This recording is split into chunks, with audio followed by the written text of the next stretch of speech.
अब हम आइन को बचाने से तो रहे, 27वीं पास हो गई है, 28वीं 29वीं और 30वीं भी इसी तरह मंजूर हो जाएगी। तो हमने आज सोचा कि क्यों ना हम कोई ऐसी चीज़ को बचाने की कोशिश करें जो वाकई हमारे हाथ में है, जिसको हम कर सकते हैं, जिसको हम बचा सकते हैं। और यहाँ पर मैं बात कर रहा हूँ पाकिस्तान की शानदार कोरल रीफ्स के बारे में। और इस पर बात करने के लिए आज हमने दावत दी है शबीब असगर साहब को। आप डायरेक्टर हैं मरीन कंजर्वेशन पाकिस्तान के, और आपकी मैंने वीडियोस भी देख रहा था, काफ़ी खूबसूरत है। आप कुछ प्रॉप्स भी लाए हैं हमें दिखाने के लिए।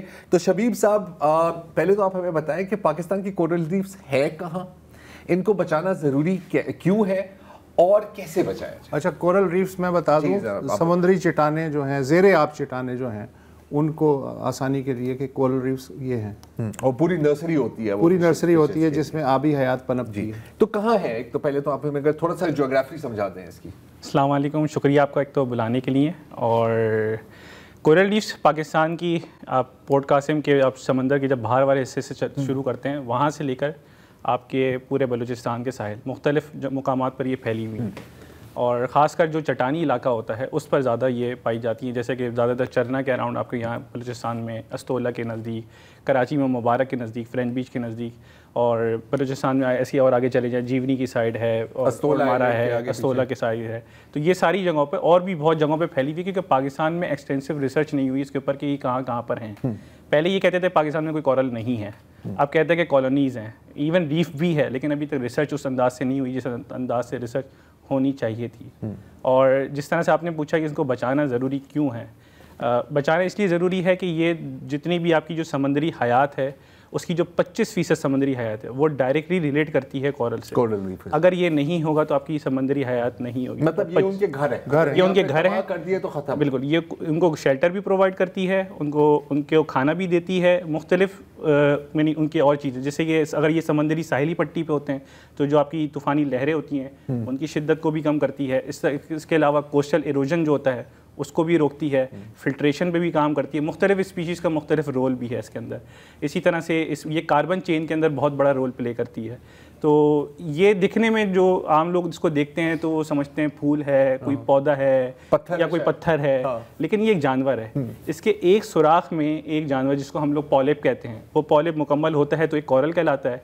वो एक थोड़े से 3-4 हिस्सों पर होता है, उसको कॉलोनीज कहते हैं, और जब बड़े एक हिस्से पर फैला होता है तो उसको हम कोरल रीफ। तो ये बकायदा एक लिविंग ऑर्गेनिज्म, ये बिल्कुल एक लिविंग ऑर्गेनिज्म है। जिंदगी है, ये पैदा होती है, बड़ा होता है, मरते भी है। इनफैक्ट आपने शायद ये डेड कोरल्स आप लाए भी है हमारे लिए, ये दिखाने के लिए लेकर आया हूँ कि जो इनको खतरात क्या क्या लाहक हैं। तो जिस तरह से ये आप सामने देख सकते हैं, ये कोरल है जो इस जाल के अंदर फंसा हुआ है। अब ये तकरीबन इस कोरल को बनने में कुछ कम से कम भी 40 साल लगे होंगे, इतना बनने में भी।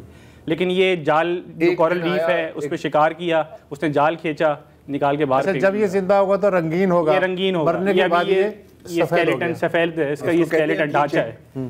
और ये ब्लीच्ड आउट है, जो ब्लीचिंग के बाद सफ़ेद रंग आता है, और जब बिल्कुल ख़त्म हो जाता है, वैसे तो ये ख़त्म हो चुका है, लेकिन ब्लीचिंग के वक्त बाहर निकालिए तो ये इस तरह से सफ़ेद रंग में रह गया है, वरना ये बिल्कुल डेड हो जाए तो उस पर एल्गी ग्रोथ शुरू हो जाती है। अच्छा, ये जो नेट है इसको मेरा ख्याल है घोस्ट नेट कहा जाता है। इसको घोस्ट नेट कहते हैं, जो कि समंदर में, इसमें अगर एक और भी चीज़ देखें तो आपको यहाँ पे कछुआ भी नज़र आएगा।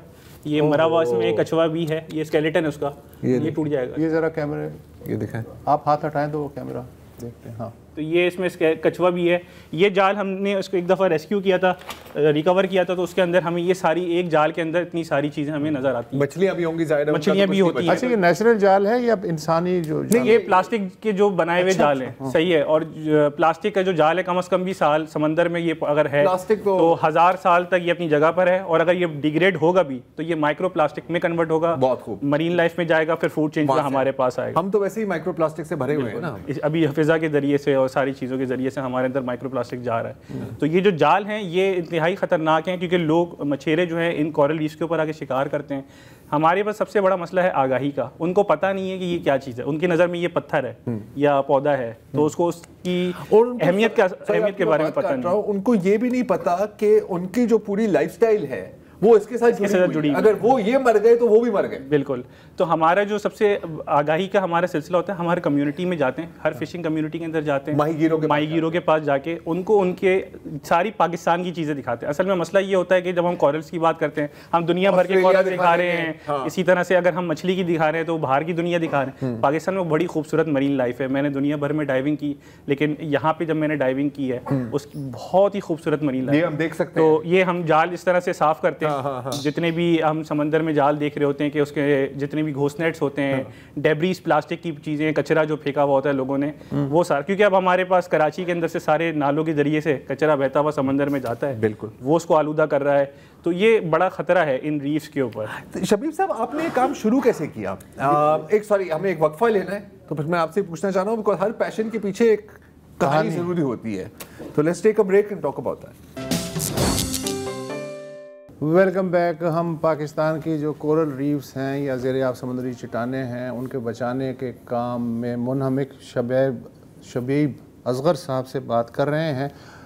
ये बताइए कि बड़े बड़े मंसूबे बनते हैं, माहिरीन आते हैं कि इसको यूँ कर दें तो बच जाएंगी, ये है वो है। आपका ज़ोर लोकल नॉलेज और लोकल लोगों पे है कि उनको ना सिर्फ शऊर दिया जाए बल्कि उनके ज़रिए ही इन कोरल रीफ्स को बचाया जाए। बिल्कुल, क्योंकि ये जो माहीगीर तबका अगर इसमें शामिल नहीं होगा तो आप इसको नहीं बचा सकते। बिल्कुल, इनको बचाना बहुत ज़रूरी है। तो हम उनको आगाही फराहम करते हैं और वो हमारे साथ मिल के ये काम अंजाम देते हैं। और दुनिया भर में इनका जो तरीक़ेकार है कोरल रीफ्स के लिए, वो आर्टिफिशियल रीफ बिल्डिंग की जाती है, कंक्रीट के स्ट्रक्चर डिप्लॉय कर दिए जाते हैं, या पीवीसी के पाइप्स लगा के एक कोई स्ट्रक्चर बना देते हैं, या आयरन स्ट्रक्चर बनाते हैं, रोप हैंगिंग गार्डन बना देते हैं। तो ये ऑर्गेनिक वे नहीं है। इसका लॉन्ग टर्म इम्पैक्ट जो इन्वायरमेंट ओशन के ऊपर है वो ख़तरनाक होता है, क्योंकि हमारे नज़दीक ये है कि कोई भी चीज़ जो समंदर से नहीं जुड़ी हुई उसको समंदर में आप इंट्रोड्यूस कर रहे हैं तो वो समंदर के इन्वायरमेंट के लिए नुकसानदेह है, फॉरेन एलियन बॉडी है उसके लिए। तो हम क्या करते हैं, हम जो ऑलरेडी जहाँ रीफ ख़राब हो रही है सिर्फ हम उसको रेस्क्यू करते हैं। ये नहीं कि नई रीफ बना रहे हैं, हम जो रीफ तबाह हो रही है उसके जो कोरल्स के हिस्से टूट जाते हैं उनको रेस्क्यू करते हैं। उसको रेस्क्यू करने के बाद समंदर के अंदर जो मौजूद पत्थर होते हैं उन्हीं पे प्रोपोगेट करते हैं। यानी ये नहीं है कि हम उसमें कोई कंक्रीट का स्ट्रक्चर, क्योंकि कंक्रीट का कोई स्ट्रक्चर है, आयरन का स्ट्रक्चर है, उसका एक लाइफ टाइम है, उसके बाद वो डिग्रेड हो जाएगा, ख़त्म हो जाएगा।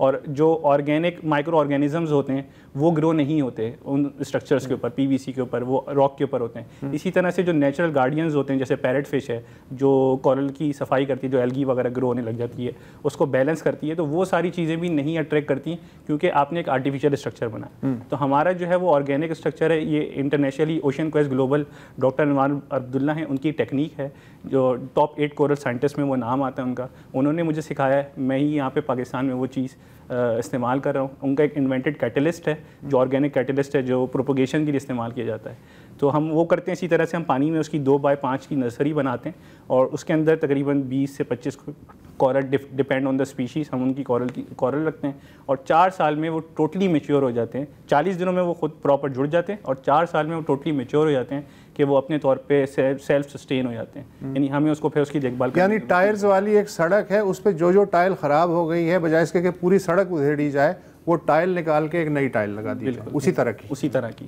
तो ये तरीक़ेकार है, ये ऑर्गेनिक वे है। क्योंकि इसमें होता क्या है कि अगर आप ऑर्गेनिक वे में नहीं आते तो लोगों के सामने इस वक्त मुश्किल आती है। जैसे कोरल ब्लीचिंग दुनिया भर में हो रही है, उसकी वजह भी यही है कि जो लोगों ने स्ट्रक्चर इस्तेमाल किए, चीज़ें इस्तेमाल करें, एक तो सी टेम्परेचर राइज हो रहा है जो उसकी वजह से ग्लोबली ये सारे कोरल जो है ब्लीच आउट हो रहे हैं। तो पाकिस्तान में 2018 में हुए थे, फिर 2024 में इसको रिपोर्ट किया था मैंने कि 2024 में जब फर्स्ट टाइम ये देखा गया पाकिस्तान में जितने भी कोरल्स हैं सारे के सारे सफ़ेद हो गए थे, जितनी भी चट्टानी थी सब सफ़ेद हो गई थी।